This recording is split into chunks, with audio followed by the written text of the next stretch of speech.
Hacking কাকে বলে? Hacking হলো এমন একটা পদ্ধতি যে পদ্ধতিতে একটা ওয়েবসাইটের বা সিস্টেমের দুর্বল জায়গাগুলো শনাক্ত করা। কোনো একজন হ্যাকার সিস্টেমের দুর্বল ত্রুটিগুলো বের করে সেই সিস্টেমকে হ্যাক করল, তাকে হ্যাকিং বলে। প্রথমে দেখব হোয়াট ইজ সাইবার সিকিউরিটি। ভিডিওটা শুরু করার আগে ভিডিওতে একটা লাইক দিয়ে শুরু করুন, আর নতুন হলে সাবস্ক্রাইব করতে ভুলবেন না।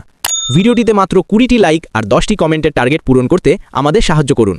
কমেন্টে জানান আপনি পরের ভিডিওতে কোন টপিকটি দেখতে চান। প্রথমে দেখব হোয়াট ইজ সাইবার সিকিউরিটি।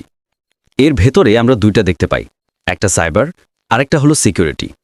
প্রথমে আমরা জানব সাইবার কি। সাইবার হলো ইন্টারনেটের জগৎ, সেটাকে মূলত সাইবার বলা হয়। ইন্টারনেট জগতের সাথে যে ডিভাইসগুলো সংযুক্ত, যেমন মোবাইল ফোন, ল্যাপটপ, কম্পিউটার, যে ইন্টারনেট জগতের সাথে সংযুক্ত, তাই সেই জগৎকেই বলে সাইবার। এবং সিকিউরিটি জিনিসটা কি? সিকিউরিটি হলো নিরাপত্তা, আর সাইবার সিকিউরিটি হলো ইন্টারনেটের সাথে যে ডিভাইসগুলো সংযুক্ত থাকে, যেমন মোবাইল ফোন বা ল্যাপটপ, কম্পিউটার, এবং তাতে আমাদের ন্যূনতম তথ্য থাকে, সেগুলোকে হ্যাক হওয়া থেকে বাঁচানো বা সেফ রাখা। আরেকটা হলো সাইবার ক্রাইম। এটা হলো ইন্টারনেটে দ্রুত যে অপরাধগুলো করা হয়, সেগুলোকে সাইবার ক্রাইম বলে। হ্যাকিং কাকে বলে? হ্যাকিং হলো এমন একটা পদ্ধতি যে পদ্ধতিতে একটা ওয়েবসাইটের বা সিস্টেমের দুর্বল জায়গাগুলো শনাক্ত করা। কোনো একজন হ্যাকার সিস্টেমের দুর্বল ত্রুটিগুলো বের করে সেই সিস্টেমকে হ্যাক করল, তাকে হ্যাকিং বলে। হ্যাকার কাকে বলে?